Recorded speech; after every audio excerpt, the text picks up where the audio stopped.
What is up, YouTube? What is up? It's Big Boy Rabbit. That's right, the one and only, the original out here in East Central Mississippi with Mississippi Milsurp.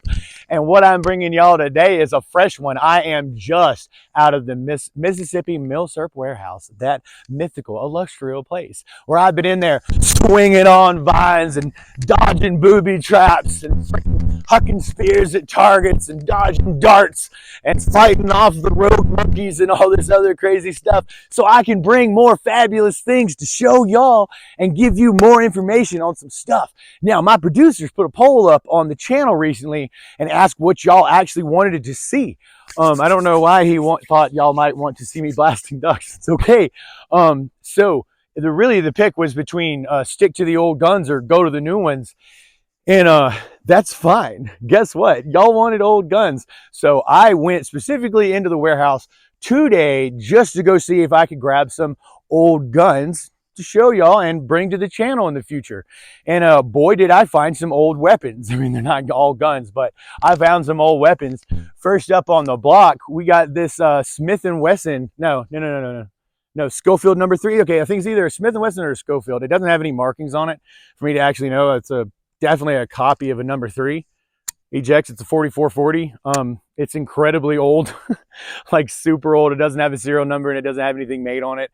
It's a 4440. I've seen one picture of one of these on the internet. It was like a Google search image where somebody else was on a forum asking what the heck this was. Like one other person had one of these. I'm sure some keen-eyed person in the comments can tell me who or what this is, but I think it's just a copy of a number 3. Could be wrong. The number 1? No, it's got to be a number 3, right? I'm not sure. Tell me in the comments. Get down there and tell me. I mean, you know what this is, right? I know it's a 4440, and I know it's a copy of either a Smith & Wesson or a Schofield.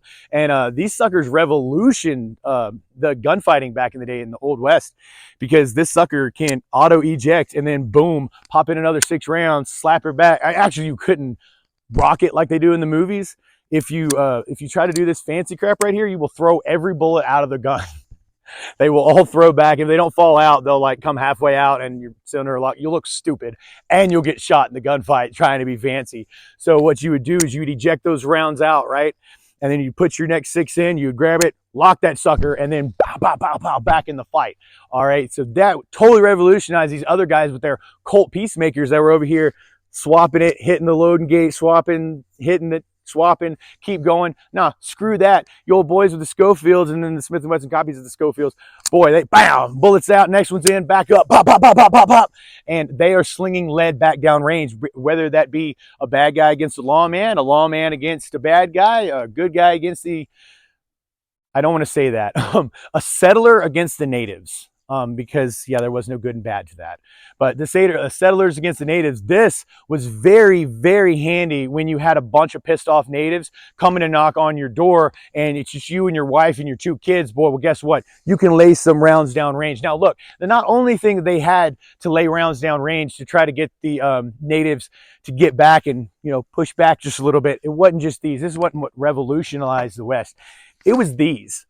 All right, these suckers right here, the lever action repeating arms. When these things came out, boy, it changed the game. You just went from single fire rifles to this one holds like 13. All right, what they would say back in the day is that you could load this sucker up on Monday and shoot all week because it holds so many bullets. And it really does. I think it's 13 or 14 and this thing holds in the tube.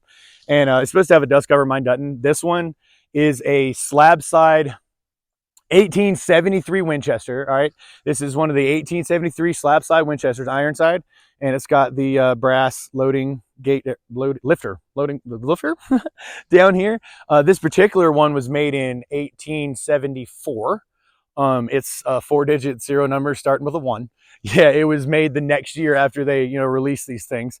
It still works, still functional. You got your safety down here. That's your safety. See this little knob? You have to take it off. Now you can fire. And rocks down, which would come back, push the old hammer back, load a round up, and then you would back forward. That would load the round into the chamber, and then you could bow, and then you just rocked it and kept firing and kept firing. and kept firing. And the people on the receiving end of this, especially when they first came out, were like, whoa, hold on. You said there was one guy in that cabin, and it definitely sounds like there's 14 rifles because it keeps on going. They're fairly decently accurate. I mean, this one's like that kind of group, I think. It's okay. We're going to be bringing it out to the range and firing it. Yeah, it still works. It still works. I made it still work. It didn't work when I got it, but it's functional now.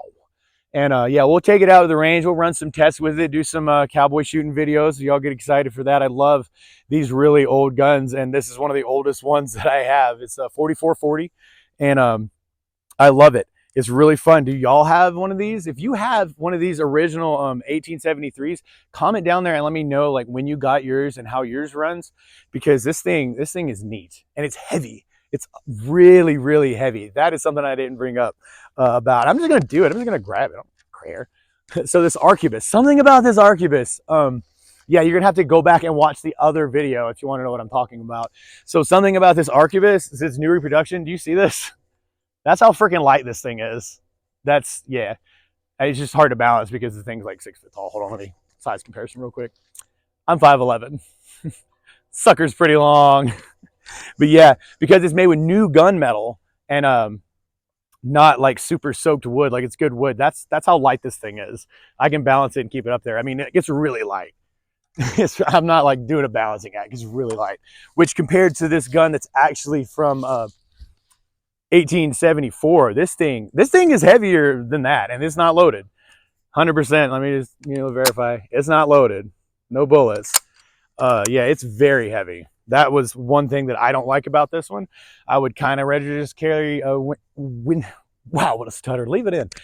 I would rather just carry the Winchester 94. They're a lot lighter and they're a lot more plentiful, and they're a lot cheaper.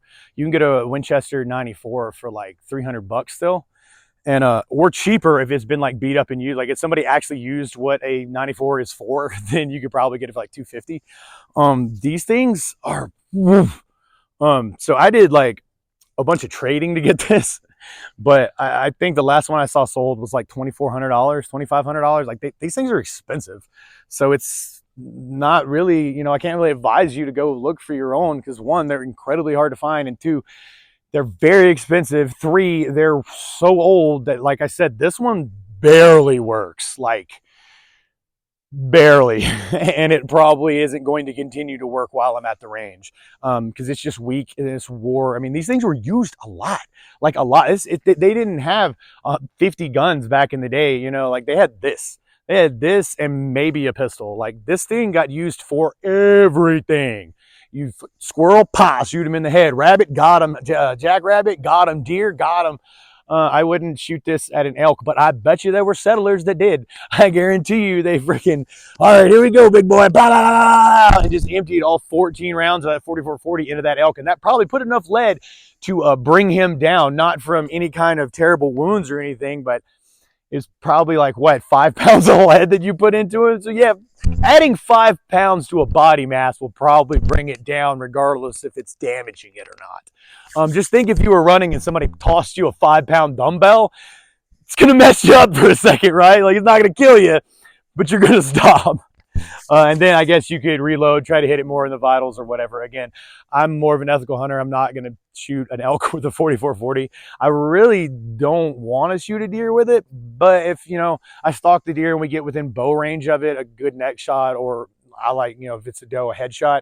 Because if you miss, you miss, right? You don't have to worry about wounding it. If you miss with a headshot, the deer goes and lives another day. And if you don't miss, you get the deer. You're not tracking it. It immediately goes down right there. But that's just me. A lot of people like to go for the heart shot, which I would tell you absolutely don't stop. Stop shooting it in the heart. Shoot it in the lungs, please. I used to be a dog tracker. That's why I feel like really adamant about that. People shoot them in the lungs with shoot them in the heart with a 300 Magnum, blows their freaking leg off, and then my dog still has to track it for 2 miles. Stop. That's the meatiest part of the deer. That's the most armor that they have. They don't have any armor right here in the lungs. If you don't think a lung shot is an ethical kill, or you don't think that a lung shot can bring a deer down fast, if you get a double lung shot, walk outside right now. Cover your mouth so you cannot breathe, and then run. see how far you can get without breathing. All right, like at all. Hold your breath and run and see what happens, because that's what happens when you put 2 lung shots through a deer. So anyway, back to the Milsurp warehouse. Another incredibly old weapon I got out is this bastard sword. Yeah, it's like 1500s, 1600s. Or no, sorry, 15th century, 16th century, not 1600s. I hate the way that thing is. Anyway, yeah, this is a hand and a half bastard sword. I guess it's called a hand and a half because you can put a hand and a half on it. It's not wieldy to use it two-handed. It's definitely a one-handed weapon. So then you can use the shield with this hand. It's really neat. I mean, it's balanced well, and it's called a bastard sword because this was like your general issue sword. Like, this is not fancy or anything. This is standard frontline infantry weaponry. All right, it's really neat, and we're going to bring it out to the range, and I don't know what I'm going to do with it. I'll hit some armor stuff with it, chop a watermelon in half. Tell me in the comments, what should I do with this bastard sword? I got to do something. I want to. It's because this is a Milsurp weapon. Standard infantry weapon in the 14 and 15 century. So yeah, let's test this thing out. And no, I'm not going to shoot it.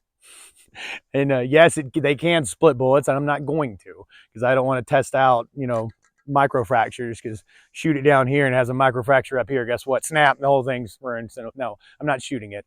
But yeah, we'll figure something else out, and hopefully one of you smart people can tell me in the comments what would be a fun test to do with this bastard sword, or what to do with it at the range. I'm not a knife guy. That's just the way it is. But somebody can tell me. Also, another incredibly old weapon would be this. This is like biblical. And so I'm sorry, I can't think of the name of what these things are right now. And boy, tell me in the comments. Come on. Somebody tell me the name of this, because that would be incredibly impressive. All right, what the name of this type of sword would be. I mean, it's not a dagger. This is pretty much a sword back in the day. And the reason that they were this wide, the blades back, and I'm talking seriously, Bible times. All right, like this is a thing that, whoop, I was about to quote some Bible stuff, but I can't think of it right now. Sorry. But yeah, this was the stuff that, like, seriously, I mean, it's Bible times. This was like, would be an assassin blade for sure. Like, it was really, the reason that they were this wide was because the metallurgy back then was not very good. Like, it was really bad.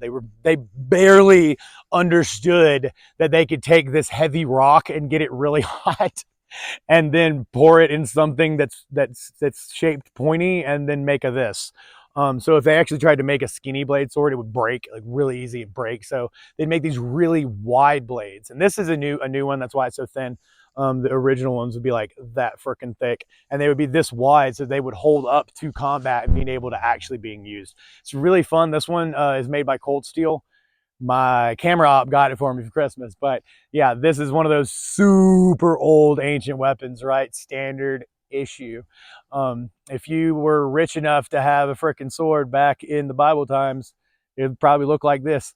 That's pretty cool. It even's got, the palm fronds or whatever those things are, the reeds. Is that what that is? Reeds. It's got old palm on the striking, get them old knockout before you go back in. And I am actually a good swordsman, but I'm not going to be doing that with a sharp sword because it's stupid. I have practice swords and stuff. If y'all want to see that, I don't care. I'm going to put it up here anyway. So yeah, make sure that if you're not subscribed, that's all I got to say about this stuff.